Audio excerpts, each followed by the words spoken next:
Hello, dear traveler. Welcome back to the Midnight Explorer, where we wander through time and wonder together, discovering the stories that shaped our world. Tonight, find yourself somewhere comfortable. Perhaps you're nestled beneath warm blankets or sitting by a window where the evening light is fading into twilight. Wherever you are, let your shoulders drop. Take a slow breath in and out. Tonight, we're going on a different kind of journey. We're not traveling to a single moment in time or following one inventor's dream. Tonight, we're stepping into something far older, far deeper, far more mysterious than any human creation. We're walking into the rainforest, the green cathedral that existed before civilization, before language, before us. This is the story of how these ancient places came to be, how they grew from the chaos of volcanic Earth into the most complex living systems our planet has ever known. It's a story that spans hundreds of millions of years, and yet it's also the story of right now, of every breath you're taking, every drop of rain that falls, every species struggling to survive in the shrinking shadows of these emerald giants. So settle in, close your eyes if you wish, and let me take you back before cities, before farms, before the first human ever wondered at the green darkness beneath a jungle canopy.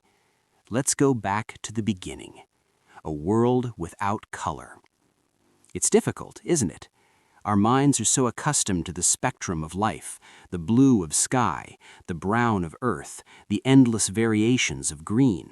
But there was a time, impossibly long ago, when Earth wore only shades of gray and rust and black.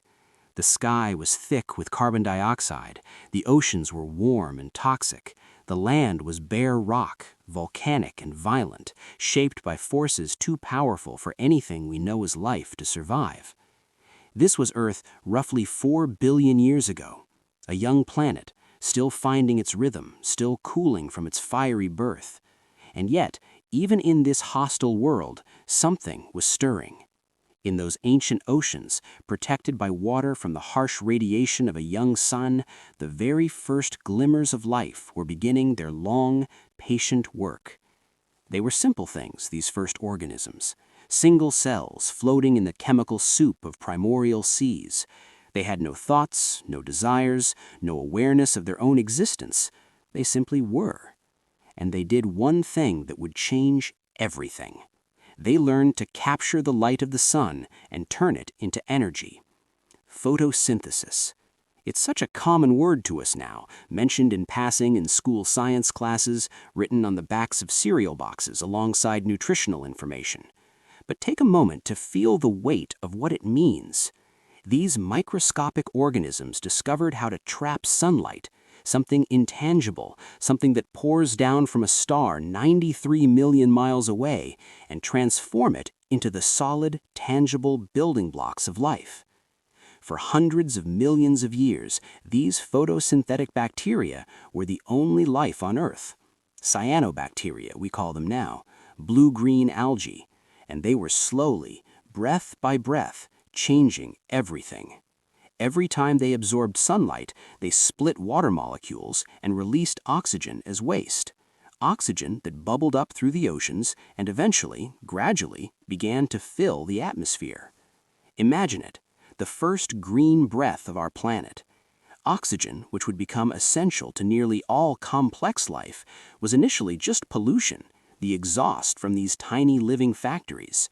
But over geological time so vast it makes empires and civilizations seem like flickering candles, that pollution accumulated. The sky began to change. The chemistry of the world shifted. This process, called the Great Oxidation Event, happened around 2.4 billion years ago. It was both a catastrophe and a miracle. Many of the organisms that had thrived in the oxygen-free world died out, poisoned by this new reactive gas. But for others, oxygen opened up possibilities. With oxygen, cells could grow larger, more complex. They could experiment with new forms, new strategies. Still, for billions of years after this, life remained mostly in the water. The land was still too harsh, too dry, too exposed to radiation. But the stage was being set. The oxygen in the atmosphere began to form a protective layer of ozone high above the surface. This shield would make it possible, eventually, for life to emerge from the oceans and attempt something extraordinary, to colonize the empty continents. Can you see it in your mind? The patient work of evolution, each generation slightly different from the last, each adaptation a small experiment in survival. For eons upon eons, life remained simple. Then, around 500 million years ago, in what geologists call the Cambrian period, something remarkable happened. Life exploded in diversity. In the oceans, creatures developed shells, eyes, limbs, predator strategies, defensive armor. The world's waters became a laboratory of living innovation. And then, about 450 million years ago, life took its first tentative steps onto land. Close your eyes and imagine you're standing on the shore of an ancient sea. The date is roughly 450 million years before the present moment. There are no birds singing, because birds don't exist yet. There are no insects buzzing, no rustling of mammals through undergrowth. The land before you is almost completely silent, almost completely empty. But not quite. At the edge of the water, where waves lap against volcanic rock, something small and green is growing. These are the pioneers, the first land plants. They don't look much like much. They're simple, moss-like organisms, barely an inch tall. They have no roots, no leaves, no flowers. They cling to rocks in the splash zone where they can still draw moisture from the sea, but they're testing something new, life in the open air. These primitive plants, ancestors of modern mosses and liverworts, had to solve problems no organism had faced before. How do you get water when you're not submerged in water? How do you stand upright without the support of water's buoyancy? How do you reproduce when there's no ocean to carry your offspring? The solutions they developed seem simple to us now, but each one was a breakthrough that took millions of years to evolve. They developed waxy coatings to prevent water loss. They created simple structures to absorb water from the ground and transport it upward. They learned to release spores that could travel on the wind. For tens of millions of years, these primitive plants slowly expanded their territory, creeping inland, growing taller, developing more sophisticated systems. By 420 million years ago, Earth was changing rapidly. Where there had been only bare stone and shallow seas, now there were carpets of primitive plants spreading across the continents. Millipedes and other arthropods followed them onto land, feeding on the plant material, creating the first terrestrial food webs. Fungi formed partnerships with plant roots, helping them extract nutrients from the rocky soil in exchange for sugars from photosynthesis. The atmosphere itself was transforming. As these early forests grew, they pulled carbon dioxide out of the air and locked it away in their wood and in the soil. Oxygen levels rose even higher. The chemistry of rain changed. Weather patterns shifted. And then, around 360 million years ago, the first true forests appeared. Picture yourself walking through a forest unlike any that exists today. The air is thick with moisture, so heavy with humidity that every breath feels like drinking. The sky above is barely visible through the canopy, a canopy reaching 200 feet high, but not made of oak or pine or redwood. These trees are giant club mosses and horsetails, growing to sizes that their modern descendants can barely imagine. This is the Carboniferous period, between 360 and 300 million years ago. The name means coal-bearing, and it's fitting. These forests would eventually become the coal seams that powered the Industrial Revolution, but we're getting ahead of ourselves. Right now, right here in your imagination, these forests are alive. The trunks of the giant club mosses, called lepidodendron, are covered in a distinctive diamond pattern of old leaf scars. They can grow over 100 feet tall, their tops crowned with thin branches and needle-like leaves. They don't have the growth rings of modern trees. They grew quickly and died young, perhaps living only a decade or two before toppling over. Beneath these giants grow strange fern-like plants, some producing seeds for the first time in the history of life. The ground is soft and boggy, covered in fallen fronds and logs in various stages of decay. Except the decay happens slowly here, very slowly. The fungi and bacteria that would eventually evolve to efficiently break down wood haven't appeared yet. So the dead trees pile up, layer upon layer, century after century, century after century. Dragonflies the size of hawks buzz through the humid air. Some have wingspans of over 2 feet. They're hunting smaller insects, the first flying creatures on Earth. On the forest floor, giant millipedes as long as your arm feed on the plant debris. Primitive amphibians hunt in the swampy areas, their lives still tied to water for reproduction. It's a world of firsts, the first forests, the first animals capable of flight, the first steps toward complex life cycles disconnected from water. And it's beautiful in its strangeness, isn't it? You wouldn't survive here. The oxygen levels are significantly higher than they are in your time, perhaps 35% of the atmosphere instead of the 21% you're used to. This hyperoxic atmosphere is what allows insects to grow so large. In your time, an insect's respiratory system couldn't support such massive bodies. But here, in this ancient greenhouse, giants are possible. Walk deeper into this forest with me. Feel the spongy ground beneath your feet. The air smells of decay and growth all at once, sweet and fetid, alive. Water drips constantly from the fronds above. In the distance, you hear a splash, perhaps one of those large amphibians hunting in a pool.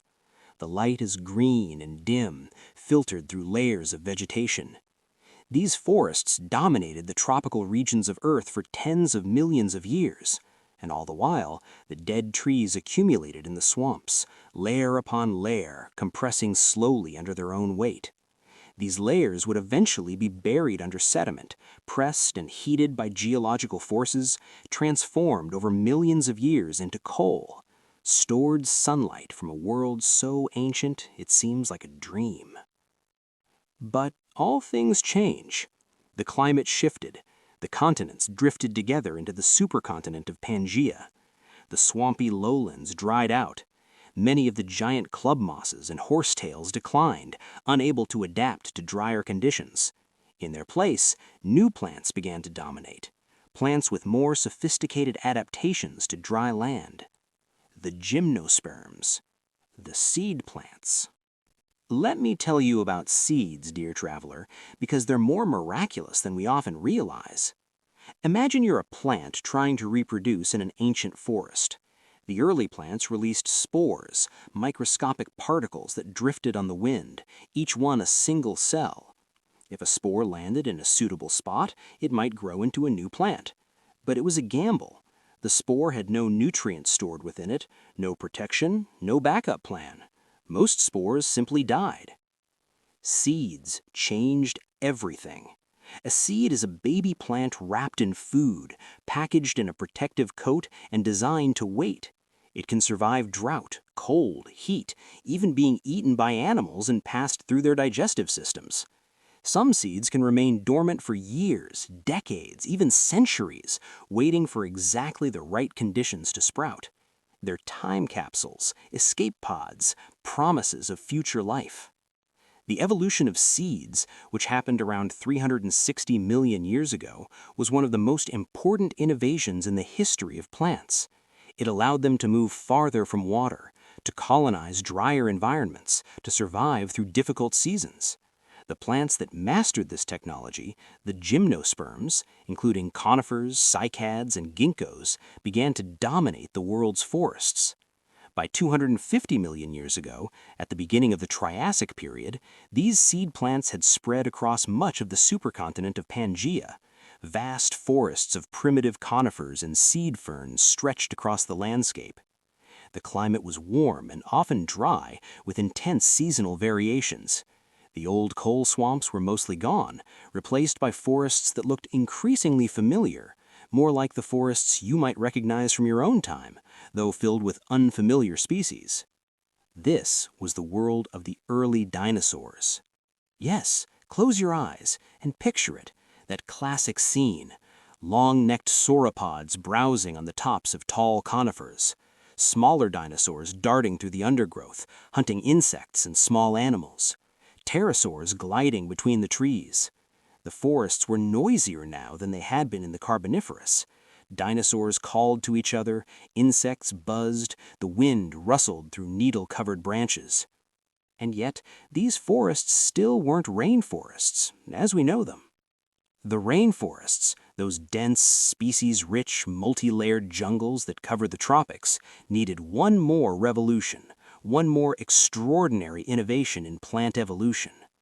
They needed flowers. Around 140 million years ago, during the age of dinosaurs, something new began to bloom. The first flowers were probably small and inconspicuous, nothing like the roses or orchids or magnolias you know. Perhaps they looked more like simple cups or stars with just a few petals, growing on shrubby plants in disturbed areas at the edges of forests. But they represented a radical new approach to reproduction. Instead of simply releasing pollen to the wind and hoping it would land on another plant of the same species, the strategy gymnosperms still used, these flowering plants, called angiosperms, recruited helpers. Insects, attracted by colors and scents and offerings of nectar, would visit flowers to feed and inadvertently carry pollen from one plant to another. It was more efficient, more targeted, more reliable than wind pollination. And the flowers, in turn, could afford to invest more energy in fewer, better protected seeds. Angiosperm seeds developed inside a fruit, tissue that could be nutritious and attractive to animals, encouraging them to eat the seeds and disperse them far from the parent plant. Or fruits could be winged or hooked or designed to float on water. Dozens of strategies for spreading offspring across the landscape. This was a partnership, a co-evolution between plants and animals that would reshape the entire planet. At first, the flowering plants were a minor component of the world's forests, growing in the margins, in disturbed areas, in places where the established conifers and cycads couldn't easily dominate. But they had advantages. They could grow faster, reproduce more quickly, adapt more rapidly to changing conditions. They began to spread. By 100 million years ago, flowering plants were diversifying explosively. New species appeared at a rate the world had never seen. Trees, shrubs, vines, herbs, flowering plants mastered every ecological niche. They developed relationships with an ever-growing variety of pollinators: bees, butterflies, moths, beetles, flies, eventually even birds and bats. Each relationship drove further specialization, further diversity. And in the warm and wet tropical regions, where conditions were stable and competition intense, these flowering plants created something unprecedented in Earth's history: the modern rainforest. Take a breath, dear traveler. We've journeyed so far together, through billions of years of deep time. Now we're arriving at a pivotal moment: the emergence of the rainforests that still exist today, the ones you could visit if you wanted, though they're changing, shrinking even as we speak. But I'm getting ahead of the story again. It's 60 million years ago. The dinosaurs have been gone for several million years, wiped out by the asteroid impact that ended the Cretaceous period. The world is recovering, rebounding, evolving into new forms. Mammals, once small creatures living in the shadows of the dinosaurs, are diversifying rapidly. Birds, the surviving dinosaurs, are everywhere, and the forests are transforming. In the tropical regions, where the climate is warm and rainfall is abundant year-round, flowering trees are creating a new kind of ecosystem. They grow tall, competing fiercely for sunlight. Their crowns interlock high above the ground, forming a continuous canopy that shades everything below. Some trees, called emergents, push even higher, their tops reaching 200 feet or more above the forest floor. Beneath the canopy, other plants have learned to survive in the dim light.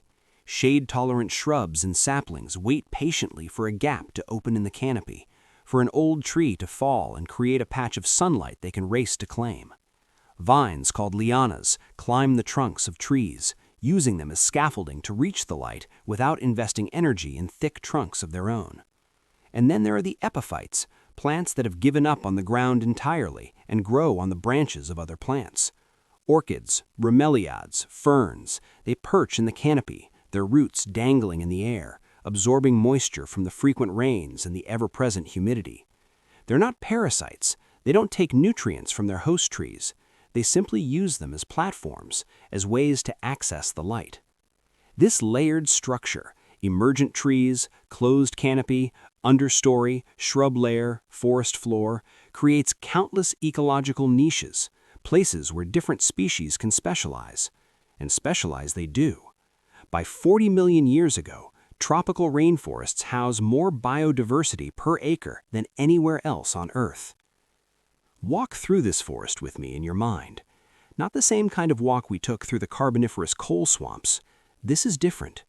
Richer, more complex, more alive.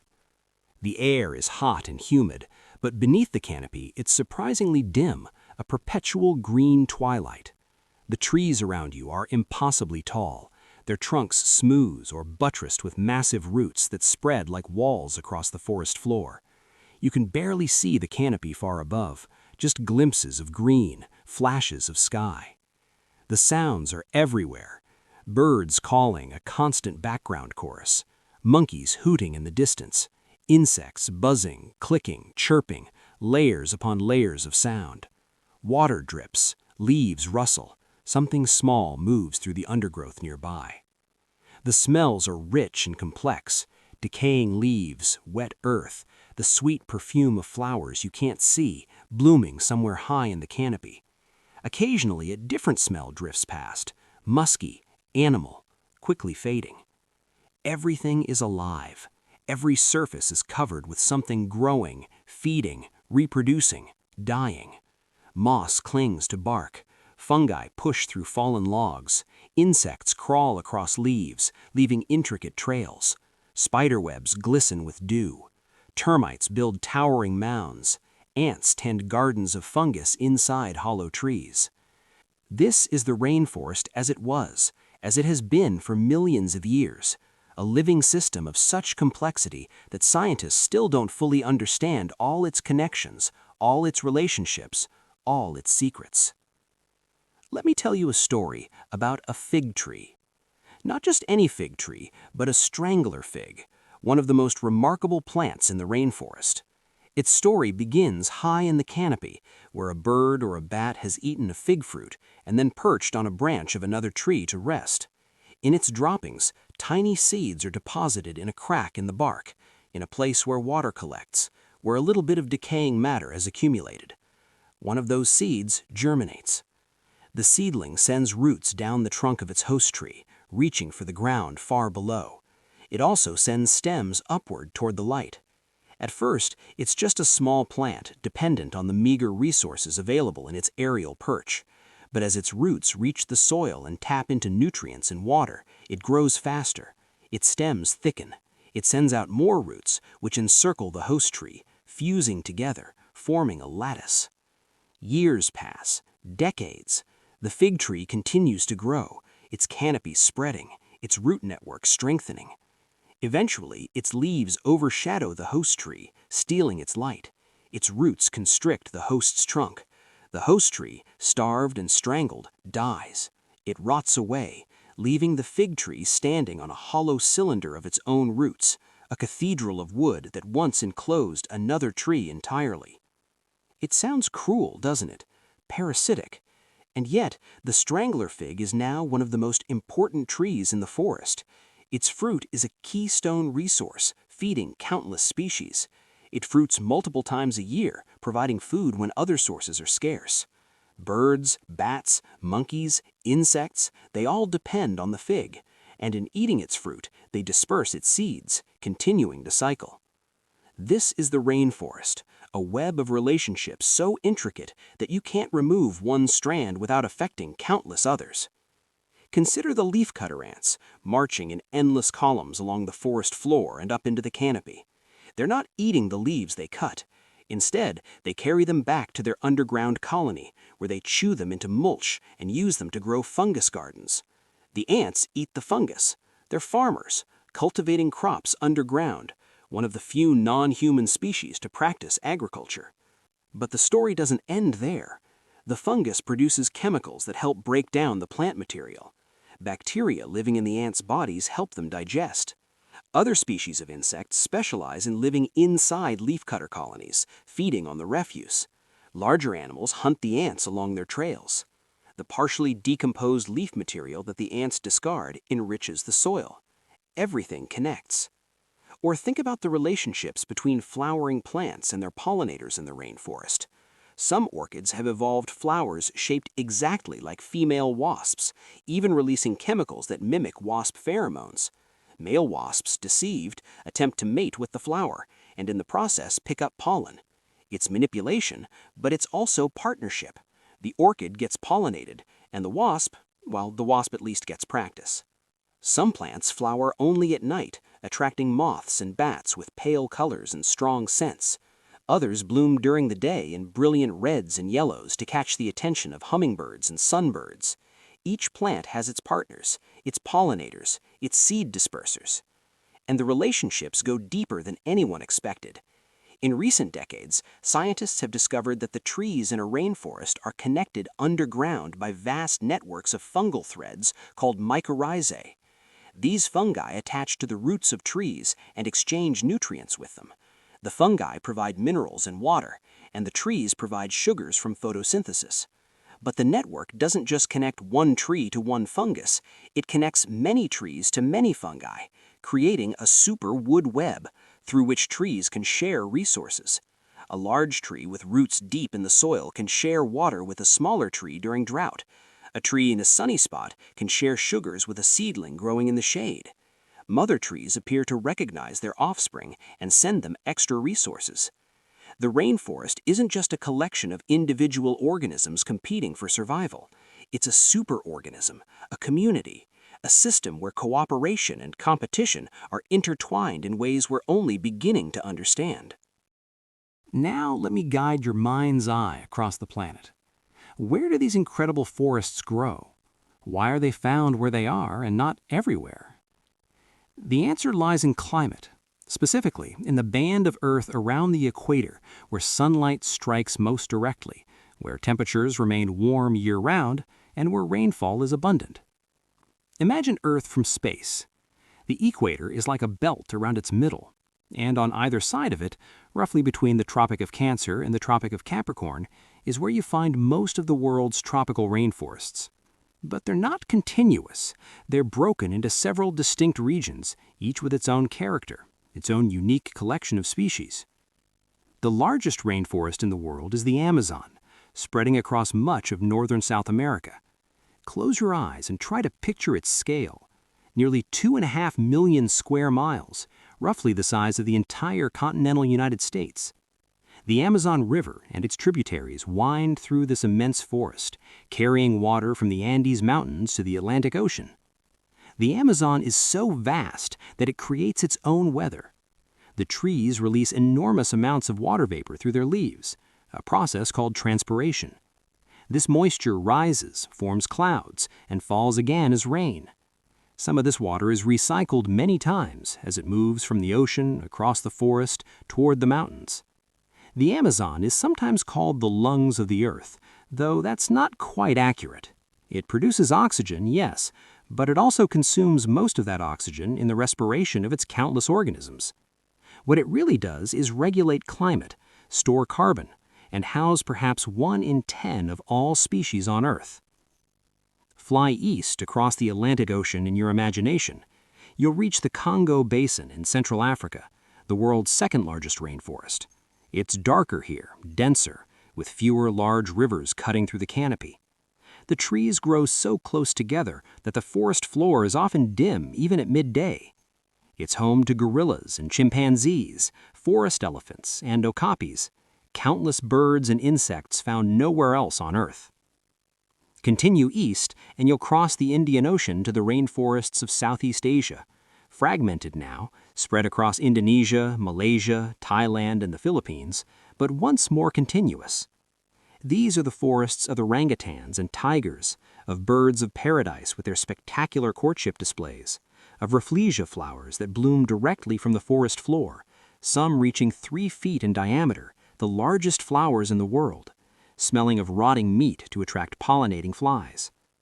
Cross the Pacific and you'll find smaller pockets of rainforest in Australia, in northeastern Queensland, where ancient Gondwanan species survive, relatives of plants that existed when Australia was still connected to Antarctica before the continents drifted apart.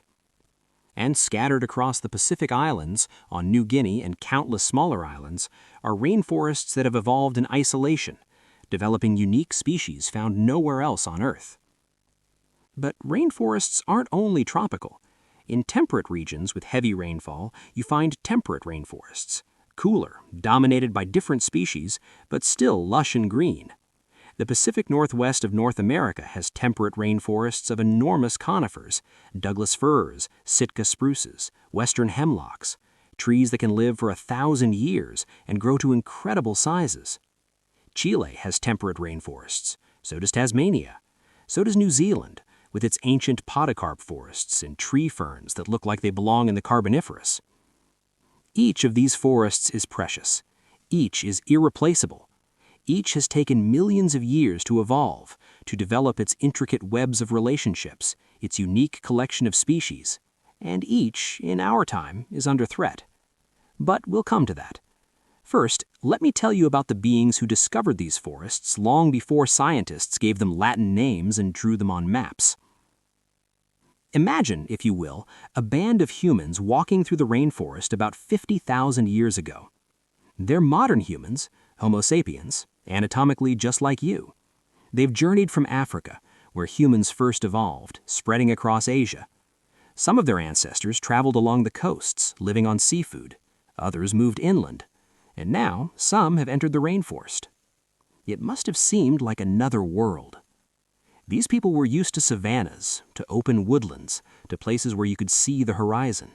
The rainforest is different. It's enclosed, maze-like, dim and hot and endlessly alive. Every plant might be food or medicine or poison. Every rustle might be prey or predator. The birds and monkeys alarm calling in the canopy might be warning about a leopard or a python, or they might just be arguing over fruit. Learning to live in the rainforest required new knowledge, new skills. Which fruits were safe to eat? Which palms had edible hearts? Where did the game animals come to drink? How do you find your way when every direction looks the same? How do you make fire in a place where everything is damp? Over generations, over thousands of years, these people became forest people. They learned the rhythms of the seasons, the fruiting times, the flowering times, the times when fish migrated up rivers to spawn. They developed detailed knowledge of thousands of plant species, their uses and properties. They learned to hunt with blowguns and poison darts, to fish with vine poisons that stunned fish without making them dangerous to eat, to trap animals with sophisticated snares. They learned the languages of the forest, the calls of birds and monkeys that could lead them to fruiting trees or warn them of predators. They learned to read the subtlest signs, bent twigs, disturbed leaves, the smell of an animal that passed recently, the taste of water that told them whether they were upstream or downstream from a mineral lick where animals gathered. They created cultures intricately adapted to forest life. The Mabuti people of the Congo learned to hunt cooperatively, driving game into nets. The people of the Amazon developed complex agricultural systems in the forest, managing palms and fruit trees, creating patches of enriched soil called terra praia that remain fertile today, centuries after being abandoned. In Southeast Asia, people learned to work with the forest's rhythms rather than against them. They practiced rotational swidden agriculture, clearing small patches of forest, planting crops for a few years, then allowing the forest to reclaim the land while they cleared new patches elsewhere. Done carefully, with long fallow periods, this allowed the forest to regenerate. These forest people developed rich spiritual traditions, often seeing the forest as a living being, sacred and powerful. The trees had spirits, the animals had souls. The forest provided everything, but it demanded respect. Take only what you need. Thank the animals you hunt. Ask permission before cutting a tree. leave offerings, follow the taboos. To outsiders, these beliefs might seem like superstition, but think about what they accomplished practically. If you believe that spirits will punish you for overhunting, you hunt more carefully, more sustainably. If certain animals or plants are sacred and must not be killed, you've created a de facto conservation strategy. If your mythology teaches that humans are part of the forest, not separate from it, you're more likely to live in balance with it. For tens of thousands of years, humans lived in and around rainforests without fundamentally changing them. There was hunting, yes, and local extinctions of vulnerable species. There was clearing of land for gardens. There was fire, used to manage certain areas. Human impacts were real but limited in scale. The forests remained vast, resilient, regenerative. That balance lasted very recently in human history, until the development of agriculture, civilization, and eventually industrial technology. Picture a ship sailing west from Europe in the year 1500. Christopher Columbus has already made his voyages. The New World has been claimed by European powers, though the people living there might dispute that claim. And in 1500, a Portuguese expedition led by Pedro Álvares Cabral is blown off course while sailing around Africa. They land on the coast of what they'll call Brazil. The sailors step onto the beach. Behind them is the Atlantic Ocean they've crossed. Before them is a wall of green, dense, impenetrable, mysterious. They can hear sounds from within, bird calls, monkey howls, the buzz of insects, but they can see almost nothing through the tangle of vegetation. This is their first encounter with the Amazon rainforest. They don't have a word for it yet. Rainforest won't be coined for centuries. They call it jungle, from the Hindi word jangal, meaning wilderness or wasteland. They see it as an obstacle, a barrier to be overcome, a source of valuable resources to be extracted. The extraction begins immediately. Brazil wood, which gives the country its name, a tree that produces red dye, valuable in Europe. Enslaved indigenous people are forced to cut down the trees and haul them to the coast. Later, sugar plantations replace forests along the coast. Then rubber trees are tapped, their latex shipped to Europe to make everything from raincoats to tires. Then more trees are cut for timber, mahogany, rosewood, teak, trees that had stood for centuries, felled in minutes. The story is similar in Africa. European colonial powers partitioned the Congo Basin, extracting ivory, rubber, minerals. In Southeast Asia, the Dutch, British, and French established colonies, clear forests for plantations of tea, coffee, rubber, palm oil. The indigenous people, those who hadn't already died from introduced diseases, are displaced, enslaved, killed, or forced to abandon their traditional ways of life. Their knowledge of the forest, accumulated over thousands of years, is dismissed as primitive. They're told they need civilization, Christianity, European agriculture. Their sustainable use of the forest is replaced by exploitation for export. But I want to pause here, dear traveler, and acknowledge something. It would be easy to tell this story as a simple tale of European villains destroying pristine wilderness. And certainly terrible things were done. The colonial period brought immense suffering and environmental destruction to tropical regions. But the reality is more complex. Indigenous people were not always living in perfect harmony with nature. They were human, with all the complexities that implies. Some societies had hunted species to extinction, some had cleared forests for agriculture, and as soon as they had access to European tools, metal axes, guns, many began using forests differently, more intensively. Similarly, not all Europeans who encountered rainforests sought to destroy them. Some were genuinely awed by the biodiversity they found. Naturalists like Alexander Humboldt and Charles Darwin sailed to tropical regions and returned with detailed observations and collections that helped establish the science of ecology. Artists like Martin Johnson Heade painted rainforest scenes that captured their beauty and mystery. The problem wasn't people, indigenous or European, being inherently good or evil. The problem was scale and technology, and economic systems that valued immediate profit over long-term sustainability. A person with a stone axe can only cut down so many trees in a lifetime. A person with a chainsaw and a global market for timber can clear a forest in weeks. But I'm getting ahead of the story again. Let me take you back to those early encounters, to the people who first tried to understand what rainforests actually were. Close your eyes and picture yourself in the year 1799, standing on the deck of a ship approaching the coast of Venezuela. You are Alexander Humboldt, a Prussian naturalist with an insatiable curiosity about the natural world. You're 30 years old, independently wealthy, and you've dedicated your life to understanding how nature works. You've brought with you dozens of scientific instruments, barometers, thermometers, telescopes, devices for measuring the Earth's magnetic field. You intend to measure everything. But no instrument can prepare you for what you're about to experience. You step into the rainforest, and it overwhelms your senses immediately. The heat wraps around you like a blanket. The humidity makes every breath feel heavy. The sounds are constant, a symphony of life so complex you can barely distinguish individual notes. Birds call from the canopy, insects buzz at every pitch, frogs croak from hidden pools, howler monkeys roar in the distance, a sound so deep and loud it seems to vibrate in your chest. And everywhere you look is life, not just present, but exuberant, excessive, abundant beyond measure.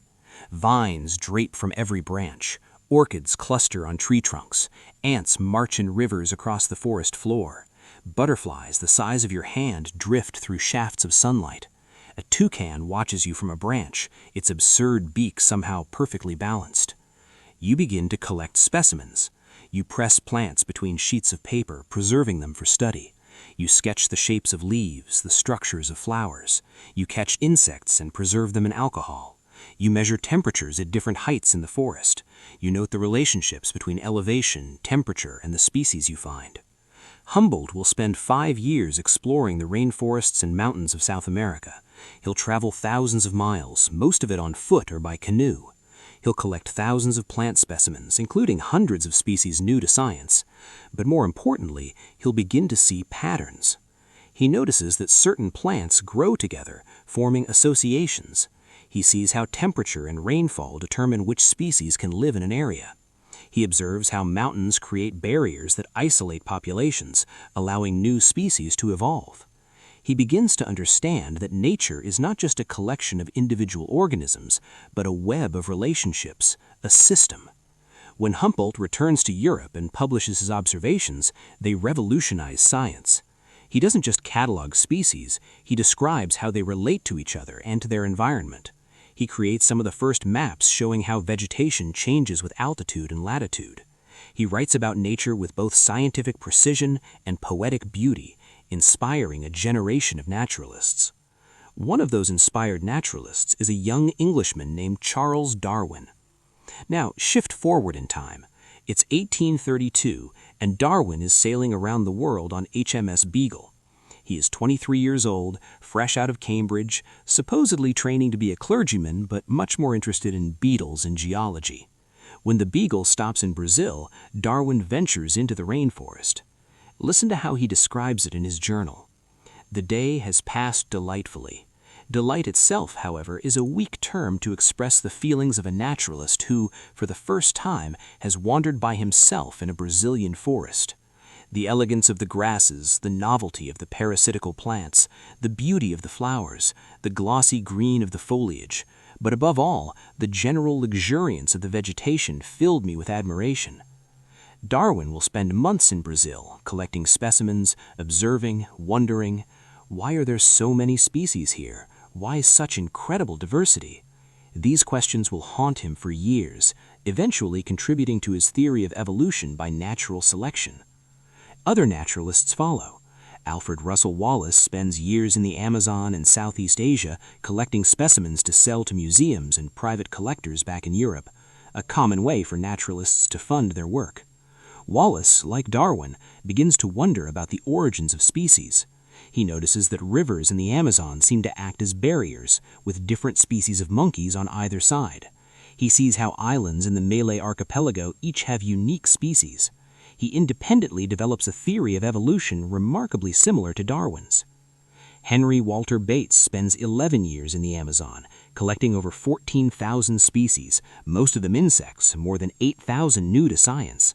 He discovers that some harmless butterflies mimic the colors of poisonous species, a phenomenon now called Batesian mimicry. It's one of the first clear demonstrations of evolution in action, of natural selection shaping organisms to look like other organisms for survival advantage. These naturalists, and many others, begin to reveal the rainforest's secrets to the world. They document its incredible biodiversity. They start to understand its ecology, its patterns, its processes. They fill museums with specimens, libraries with books, minds with wonder. But even as they're discovering and celebrating these forests, others are destroying them. Let me tell you about a tree that changed the world. Hevea brasiliensis, the rubber tree. It's not a particularly impressive tree to look at. It grows to perhaps 100 feet tall with smooth gray bark and large compound leaves. You might walk past it in the Amazon rainforest without noticing it. But if you cut into its bark, something remarkable happens. A white liquid oozes out. Latex, the raw material for rubber. Indigenous people in the Amazon had known about this for centuries. They called the substance caoutchouc and use it to waterproof fabric, make balls for games, create bottles and shoes. European explorers noticed these uses and brought samples back to Europe, where inventors experimented with the material. In 1839, Charles Goodyear discovered vulcanization, a process of heating rubber with sulfur that makes it stable across a wide temperature range. Suddenly, rubber became incredibly useful. It could seal steam engines, insulate wires, make waterproof clothing, create gaskets and hoses. And then, in the 1880s, someone invented the pneumatic tire. The demand for rubber exploded. In the Amazon, the rubber boom began. Rubber tappers, called seringueiros, would travel deep into the forest, marking trails between rubber trees. Each tree could be tapped every few days, the latex collected in cups, then processed into raw rubber. It was labor-intensive work, profitable for the merchants who controlled the trade, but brutal for the workers. Many of the rubber tappers were indigenous people, forced into debt slavery. They were advanced supplies, tools, food, clothing at inflated prices, then required to sell their rubber to the merchant at fixed rates. The math ensured they could never pay off their debts. They were trapped, often dying young from disease, accidents, or violence. The rubber boom made a few people incredibly wealthy. The city of Manaus, deep in the Amazon, became one of the richest places in the world. They built an opera house, a grand European-style theater in the middle of the rainforest, where the elite watched performances by singers imported from Italy. The contrast was surreal. Opulence surrounded by exploitation, wealth extracted from the forest and the people. But the boom contained the seeds of its own destruction. In 1876, an Englishman named Henry Wickham smuggled 70,000 rubber tree seeds out of Brazil to England. The seeds were planted in Kew Gardens, and the seedlings were sent to British colonies in Southeast Asia, Ceylon, Malaya, Singapore. There, on plantations where the trees were protected from the diseases and pests that controlled them in the Amazon, they thrived. By 1910, plantation rubber from Asia was cheaper and more abundant than wild rubber from the Amazon. The boom collapsed almost overnight. Manaus fell into decay, its opera house abandoned, its wealth evaporated. The rubber tappers were left with nothing, their forests damaged, their labor unrewarded, their debts unpaid. The rainforest bore scars from the rubber boom. Not just the cut trees, but the trails that became paths for further exploitation, the economic systems that treated the forest as a resource to be extracted rather than a place to be stewarded. And the rubber boom was just one example. Across the tropics, similar stories played out with different resources.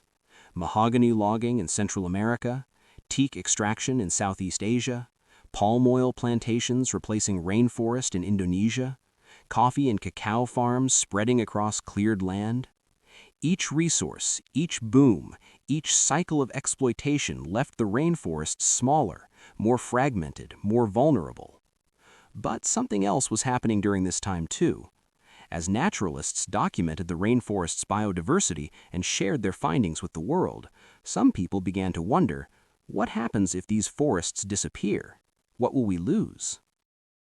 Imagine the sound of a chainsaw cutting through wood, that high-pitched mechanical scream, so different from the natural sounds of the forest. Now imagine hundreds of chainsaws, thousands, all roaring at once across the tropics. The decades after World War II saw an acceleration in rainforest destruction, unlike anything in history. New technologies, chainsaws, bulldozers, pesticides, fertilizers, made it easier to clear forest. New roads pushed deep into previously inaccessible areas. Growing global populations demanded more food, more resources, more land. In the Amazon, the Brazilian government launched development programs designed to settle the empty interior.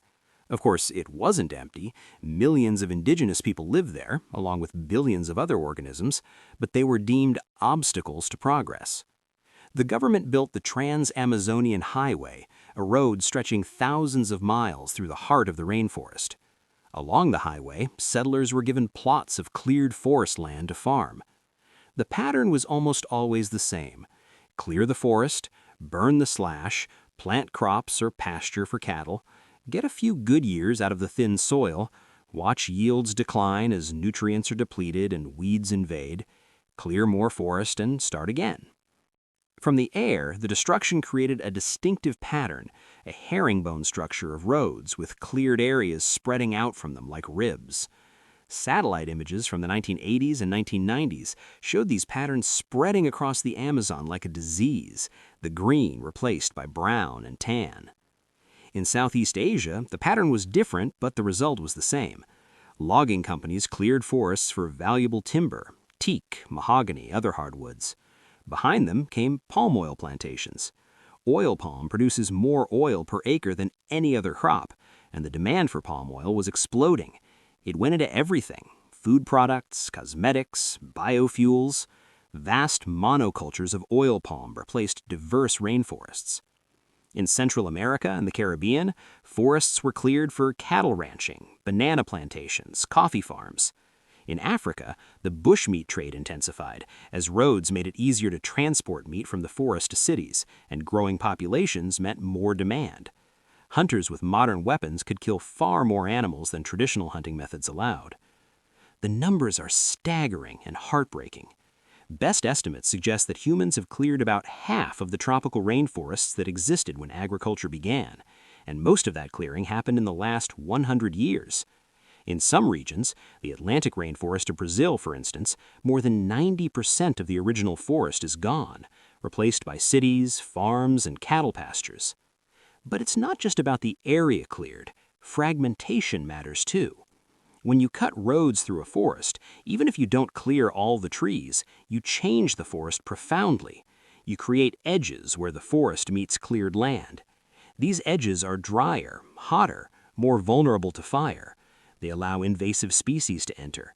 They make it harder for animals to move through the landscape. Many rainforest animals need large territories. Jaguars might roam over 25 square miles. Harpy eagles need vast areas of intact forest for hunting. When forest is fragmented into small patches separated by cleared land, these animals can't survive. They're confined to islands of habitat, their populations too small to be genetically viable, slowly dying out even in supposedly protected areas. And the loss of species is accelerating. By some estimates, dozens of species go extinct every day, most of them unknown to science, lost before we even discovered them. They're not just cute mammals that would make good documentary subjects. They're mostly insects, fungi, plants, organisms that might be humble but that play crucial roles in their ecosystems. Imagine a plant that only grows in a specific valley, pollinated by a specific bee, its seeds dispersed by a specific bird. If the forest in that valley is cleared, that plant goes extinct. So does the bee that depended on it. So does a wasp that parasitized that bee. So does a fungus that grew on that plant's roots. So does a beetle that ate that fungus. The loss cascades through the food web. This is happening thousands of times, in thousands of places, right now. But I don't want to leave you in despair, dear traveler, because something else began happening in the 1970s and 1980s, something important. People began to fight back. Picture a rubber tapper standing in front of a bulldozer, arms spread wide, refusing to move. His name is Chico Mendes, and he's leading a protest in the Brazilian Amazon in the 1980s. He and other rubber tappers have organized to defend the forest, not because they're opposed to all economic use, but because they know sustainable harvesting is possible. They've been tapping rubber from wild trees for generations. They collect Brazil nuts. They harvest other forest products. They live from the forest without destroying it. But cattle ranchers want to clear the forest for pasture, and they have money and political power. They've hired gunmen. They've bribed officials. They're claiming ownership of land the rubber tappers have used for generations. Chico Mendes has a strategy that's surprisingly effective. When he learns that a rancher is planning to clear an area of forest, he organizes a stand-in. Rubber tappers and their families walk into the forest marked for clearing and simply stand in front of the trees. Whole communities participate: men, women, children. The workers with chainsaws, who are often poor themselves, usually refuse to attack unarmed families. The clearing is delayed or prevented. It's peaceful, direct action, and it works, for a while. Chico Mendes becomes internationally famous. He speaks at the United Nations. He wins environmental awards. He brings global attention to the destruction of the Amazon and to the possibility of sustainable forest use. On December 22, 1988, Chico Mendes is assassinated by a cattle rancher. He's 44 years old. His murder makes international headlines. It galvanizes the environmental movement. In Brazil and around the world, people demand action to protect the Amazon. The Brazilian government, embarrassed by the global attention, begins to create extractive reserves, protected areas where traditional communities can continue to live and work, but where destructive development is prohibited. Chico Mendes becomes a martyr, a symbol. But his legacy is more than symbolic. The extractive reserves he fought for still exist, protecting millions of acres of Amazon rainforest and the communities that depend on them. His story is one of thousands. All over the tropics, people were beginning to fight for the forests. In Kenya, Wangari Maathai founded the Green Belt movement in 1977, organizing women to plant trees and resist deforestation. She would eventually plant over 50 million trees and win the Nobel Peace Prize. In India, the Chipko movement saw villagers, mostly women, hugging trees to prevent them from being cut by loggers. The name Chipko means to stick or to hug. Their nonviolent resistance succeeded in stopping logging in sensitive watersheds and inspired environmental movements around the world. In Indonesia, in Malaysia, in Papua New Guinea, indigenous communities fought logging companies in court, using a combination of traditional land rights claims and environmental law.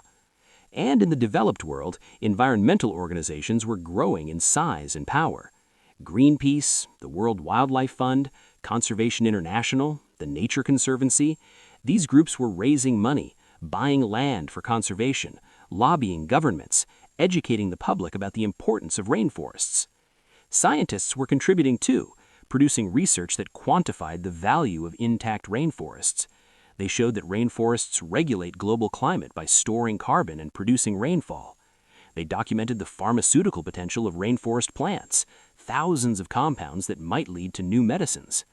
They calculated the economic value of ecosystem services, water purification, soil stabilization, pollination, climate regulation, services that forests provide for free, but that would be enormously expensive to replace. The argument for conservation became not just moral or aesthetic, we should save the rainforest because it's beautiful and it's the right thing to do, but also pragmatic. We should save the rainforest because we depend on it. By the 1990s, the conversation had shifted. Protecting rainforests was no longer seen as a fringe environmental cause. It was recognized as a global priority, essential for addressing climate change, preserving biodiversity, and ensuring human well-being. But recognition doesn't automatically translate to action, and the forces pushing for forest destruction, poverty, inequality, corruption, short-term economic interests, remained powerful. Let me take you to a small village at the edge of a rainforest. The year doesn't matter much. This could be 1990 or 2020, Brazil or Indonesia or the Congo. These specific details change, but the basic story is similar across the tropics. A family lives here. They have a small plot of land where they grow cassava, corn, maybe some vegetables. They keep a few chickens. The father sometimes works as a day laborer, but jobs are irregular. The children walk several miles to school. There's no electricity, no running water, no doctor nearby. The family doesn't hate the rainforest. They don't wake up thinking, how can we destroy nature today? They're just trying to survive, trying to give their children a better life than they had.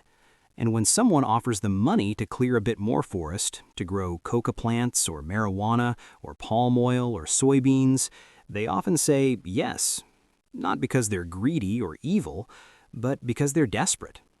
This is the uncomfortable truth at the heart of rainforest destruction.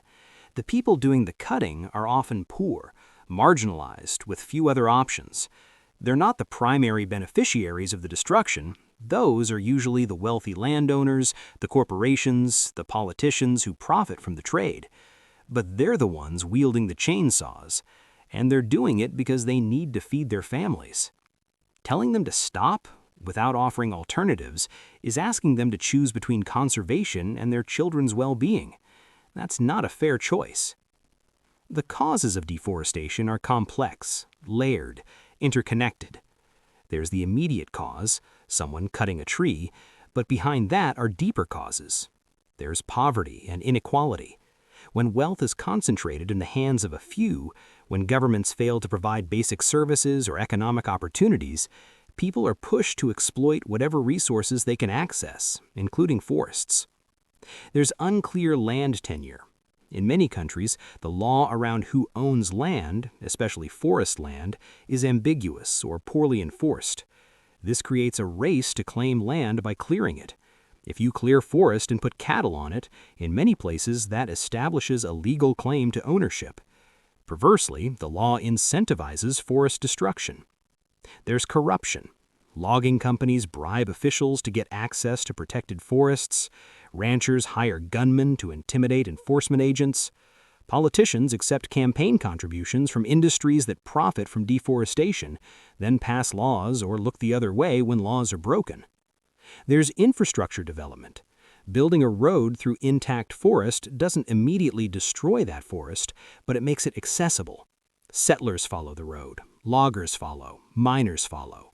The road is like a wound that won't heal, that keeps spreading. There's global demand for commodities. People in wealthy countries want cheap beef, cheap palm oil, cheap soybeans, cheap coffee. That demand drives production in the tropics. Landowners clear forests to meet the demand because it's profitable. The consumers are thousands of miles away, disconnected from the destruction their choices support. There's debt and trade policy. Many tropical countries have enormous foreign debts. International financial institutions pressure them to boost exports to repay loans. Export-oriented agriculture, cattle, soybeans, palm oil, is prioritized over subsistence farming or forest conservation. There's climate change itself, which is partly caused by deforestation, but which also makes forests more vulnerable. Droughts become more severe, making forests more prone to fire. Storms become more intense, knocking down trees and creating gaps that invasive species can colonize. The stress makes forests less resilient, less able to recover from disturbances. And there's the nature of short-term thinking in human systems. Politicians face election cycles measured in years, not decades. Corporations face quarterly earnings reports. Individuals face immediate needs. The long-term value of intact forest, the climate regulation, the biodiversity, the yet undiscovered medicines, the beauty, the cultural importance, all of that is abstract, future-oriented, hard to put a price on. The value of cleared land for cattle or crops is immediate, concrete, measurable in dollars today. Solving deforestation means addressing all of these causes simultaneously. It's not just a matter of protecting more land, no, that helps. It's about addressing poverty, reforming land tenure systems, fighting corruption, changing trade policies, shifting consumption patterns in wealthy countries, helping tropical nations develop without destroying their forests. It's overwhelming, isn't it? The scope of the problem, the complexity of the causes, the entanglement with larger issues of global inequality and economic systems. But, dear traveler, take a breath, because progress is being made. Slowly, imperfectly, but genuinely, progress is being made. Let me tell you about a man named Daniel Jansen, standing in a patch of degraded land in Costa Rica in the 1980s. The land around him had once been rainforest, part of the continuous forest that covered much of Central America, but it had been cleared for cattle pasture decades ago. The cattle were gone now, but the forest hadn't returned. The land was covered in tough grasses, scrubby bushes, nothing like the tall trees that once grew here. Jansen was a tropical ecologist, one of the leading experts on rainforest ecosystems, and he had an idea. What if you could bring the forest back? What if degraded land could be restored to something resembling its original state? The idea seems obvious now, but at the time it was revolutionary. The conventional wisdom was that tropical forests, once destroyed, were lost forever. The soil was too depleted, the seed sources were too far away. The process of succession, the gradual return of forest, would take centuries if it happened at all. But Jansen and his collaborators started experimenting. They protected patches of degraded land from fire and grazing. They planted native tree seedlings. They studied which species grew best, which combinations worked, how to accelerate the process. And slowly, so slowly at first it was hard to see, the forest began to return. The first trees to establish were pioneers, fast-growing species that could tolerate full sun and poor soil. They grew quickly, their leaves shading the ground, their roots stabilizing the soil, their fallen leaves adding organic matter. After a few years, these pioneer trees created conditions where other species could establish. Shade-tolerant species, slower growing but longer lived. Birds began visiting the young forest, perching in the trees, defecating seeds from fruits they'd eaten elsewhere. Bats followed, also dispersing seeds. Insects colonized, fungi spread through the soil. The web of relationships began to knit itself back together. It wasn't the same as the original forest. It was younger, simpler, missing species that had gone locally extinct. But it was alive. It was growing.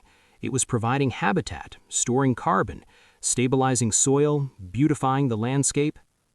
Jansen and Winnie Hallwax worked with the Costa Rican government to protect and restore a large area in northwestern Costa Rica, creating what's now the Área de Conservación Guanacaste. They raised millions of dollars. They worked with local communities, providing jobs in restoration and conservation. They proved that large-scale forest restoration was possible. Their success inspired similar projects around the world. In Brazil, organizations like the Atlantic Forest Restoration Pact are working to restore millions of acres of the highly threatened Atlantic rainforest. They're using a variety of techniques: natural regeneration where possible, active planting where necessary, involvement of local communities and nurseries and planting. In Indonesia, degraded peatlands are being restored. Peatlands store enormous amounts of carbon, but when they're drained for agriculture, they dry out and become incredibly vulnerable to fire. Massive fires in recent years have released as much carbon in a few months as entire countries emit in a year. Restoring the hydrology, bringing back the water, allowing the forest to regrow, this is crucial not just for local ecosystems, but for global climate. In the Congo Basin, organizations are working with indigenous communities to practice sustainable forestry, to protect key areas, to provide alternatives to destructive practices. And new technologies are helping. Satellite monitoring can now detect deforestation in near real time, allowing rapid response. Drones can plant tree seeds in areas that are difficult to access.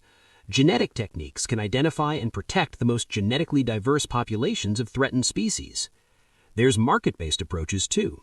REDD+, reducing emissions from deforestation and forest degradation, is a system where wealthy countries or companies pay tropical countries to protect forests and avoid emissions. It's controversial and implementation has been mixed, but when done well, it provides economic incentive for conservation. Certification schemes like the Forest Stewardship Council create markets for sustainably harvested forest products, giving consumers a way to support responsible forestry with their purchases. And there's a growing recognition of the rights and knowledge of indigenous peoples. Study after study has shown that indigenous territories, when indigenous people have secure rights and control, maintain forest cover better than almost any other governance system, including many national parks. This isn't surprising. Indigenous peoples have been managing these forests sustainably for thousands of years. The surprise is that it took scientists so long to acknowledge it. Now, more conservation organizations are partnering with indigenous groups rather than trying to create protected areas that exclude them. The understanding is shifting from pristine wilderness that must be protected from humans to landscapes that have been shaped by humans for millennia and that thrive when indigenous people have the rights and resources to continue their stewardship. The progress is real, but it's racing against continued destruction. In the Amazon, deforestation declined significantly in the 2000s.